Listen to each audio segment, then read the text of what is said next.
இன்றே டவுன்லோட் செய்து உங்கள் ஃபேவரட் ஷோக்களை என்ஜாய் பண்ணுங்க. பாண்டி ஐயா, அந்த நோட் புக்கை கொடு. பேனாவை கொடு.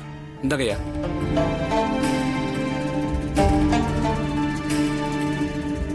தம்பி சுந்தரமூர்த்தி, அண்ணே, எங்க வம்சாவழியில இல்லாதவங்க விவரம்லாம் இதுல இருக்கு. நீங்களும் சொல்லுங்க, எழுதிக்கிறேன்.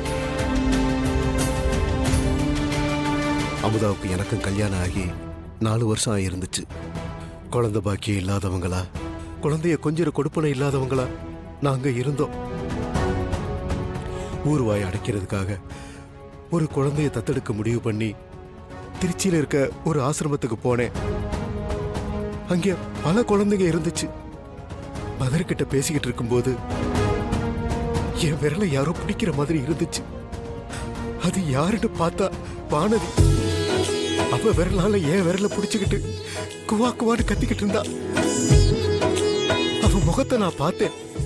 ஒரு பூ சிரிக்கிற மாதிரி, கடவுள் நம்மள பாக்குற மாதிரி இருந்துச்சு. விசாரிச்சு யாரோ அவளை ஒரு துணியில சுத்தி வாசல்ல கொண்டு வந்து போட்டு போனதா சொன்னாங்க.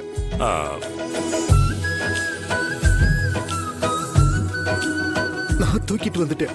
எனக்கு பொன்னியின் செல்வன் ரொம்ப பிடிக்கும். அதுல வர்ற கொடும்பாளூர் இளவரசி வானதி பேரை அவளுக்கு வச்சேன். ஒரு இளவரசியோட பேரை அவளுக்கு வச்சதுனாலயோ என்னவோ அவ ராஜகுமாரி மாதிரி வாழ்ந்துகிட்டு இருக்கா. நீங்க வேற அவளை கோடீஸ்வர குடும்பம்னு சொல்றீங்க. அவ சந்தோஷமா இருக்கணும்.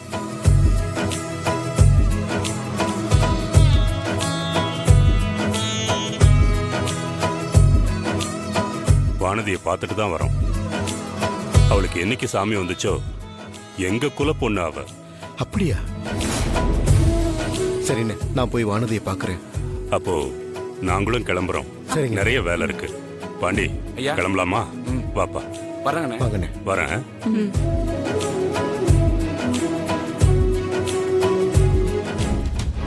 அமுதா, வானதியை போய் பார்த்துட்டு வந்துடுறேன். அப்படியே தங்கச்சிக்கிட்ட என்ன ஏதுன்னு விசாரிச்சுட்டு வந்துடுறேன். ஐயா, ஒரு நிமிஷம். நோட்டை காணோம் ஐயா. அங்கேயே வச்சுட்டு வந்துட்டீங்களா? இருங்க, நான் போய் எடுத்துட்டு வரேன். டேய் நில்றா. ஐயா, அந்த நோட்ல இருக்கிற விவரங்களை நான் மறந்துட்டு வந்துட்டேன்னு தானே நினைக்கிற? ஆமையா. இல்ல, வேணும்னு தான் விட்டுட்டு வந்தேன். அது அமுதா எடுப்பா. வானதி அப்பா அம்மா யாருன்னு தேடுவா. எப்படி? நீங்க எப்பவும் நடக்க போறதானே சொல்லுவீங்க. நடக்கட்டும். வாங்க ஐயா.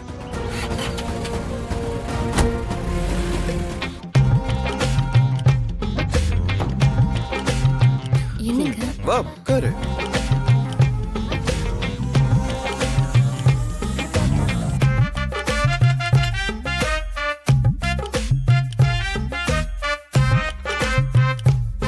என்ன பாக்குற?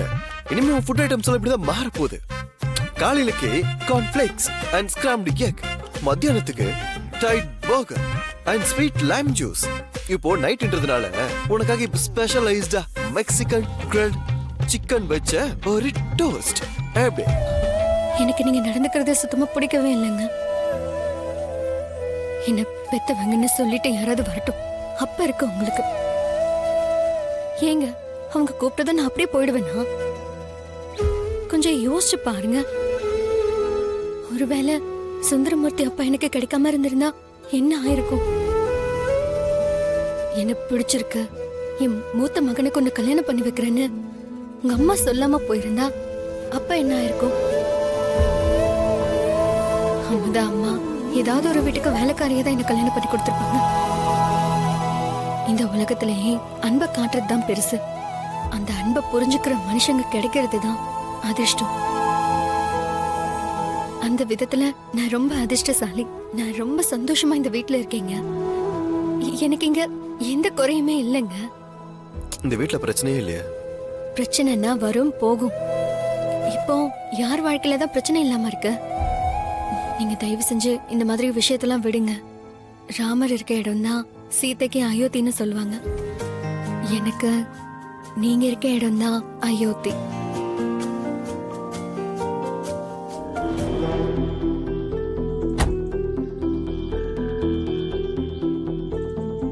என்னங்க நீங்க திடீர்னு கடைக்கு போயிட்டு வந்திருக்கீங்க? என்ன கூப்பிட்டு இருந்தா நானும் வந்திருப்பேன்ல. ஆமா, திடீர்னு ஃபோன் பண்ணாங்க. மஸ்தான் கார்டன்ல இருந்து அவங்களோட முஸ்லீம் ஃப்ரெண்ட்ஸ் 2 பேர் வராங்களாம். சும்மா இல்லாம அம்மா அவங்க கிட்ட என் மருமகன் நல்லா பிரியாணி பண்ணுவான்னு உன் புகழ பாடிட்டாங்களாம். அப்புறம் நாங்களும் சாப்பாட்டுக்கு வரணும் அந்த லேடிஸ் 2 பேரும் சொல்லிட்டாங்களா. உடனே அம்மா வேற மெனு ரெடி பண்ணி எனக்கு அனுப்பிச்சிட்டாங்க. மட்டன் பிரியாணி, சிக்கன் சுக்கா, போட்டி, தலைக்கறி. அவ்வளவுதானுங்க, நான் பாத்துக்கிறேன். நான் கூட நம்ம வீட்டுக்கு வந்தப்புறம் நான்வெஜ் எதுவும் சமைக்கவே இல்லை. இப்பதான் குண்டூர் சிக்கனை புதுசா எப்படி சமைக்கிறதுன்னு வீடியோ பார்த்துட்டு இருந்தேன். அதையும் அவங்களுக்கு செஞ்சு கொடுத்து அசத்திடலாம். ஓ, அம்மா எப்ப வராங்களா?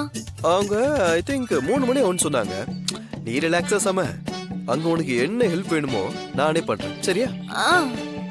நீங்க ஒண்ணு பண்ணுங்க, வெங்காயம் நறுக்கி வச்சிருங்க, பூண்டு கொஞ்சம் உரிச்சு வச்சிருங்க, அப்புறம் தக்காளி கூட 2-3 எடுத்து வச்சிருக்கேன், அதையும் நறுக்கி கொடுங்க. மிச்ச வேலையை நான் பாத்துக்கிறேன்.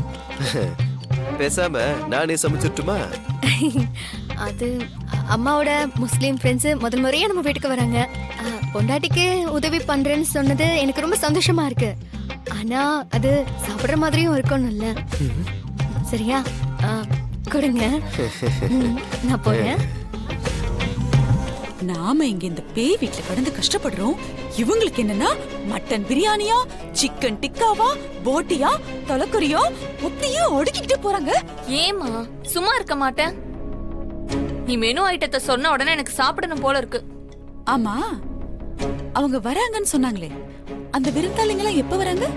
ஏன் அவங்க சாப்பிட்டு போனதும் மிச்ச மீதி இருக்கிறத பிச்சை கேட்டு சாப்பிடலாங்கிறியா? நீ உன் அம்மா பத்தி என்னடி நினைச்சிட்டு இருக்க? அம்மா, நீ புத்திசாலி இல்ல, புத்திசாலி மாதிரி நினைக்கிற. என்ன முட்டாளுங்கிறியா? ஏமா என் வாய கிளற? நீ புத்திசாலியா இருந்திருந்தா நீ ஜெயிச்சிருக்கணுமே. எங்க இருக்க வேண்டிய நாம எங்க இருக்கோம்? எப்படி இருக்க வேண்டிய நாம இப்படி இருக்கோம். ஏய், இங்க ஜெயிச்சவங்க எல்லாருமே ஒரு நாள் தோத்தவங்க தான். அத நீ ஞாபகம் வச்சு. இன்னைக்கு நம்ம தோத்துருக்கலாம், ஆனா நம்ம எவ்வளவு அழகா முயற்சி செஞ்சோம். யோசிச்சு பாரு, ராஜராஜேஸ்வரியையும் வானதியையும் பதப்பதிக்க வைக்கல. சொந்த பந்தம்னு எல்லாரும் கூடியிருந்த சபையில ராஜேஸ்வரிய மயக்கம் போட்டு விழ வைக்கல.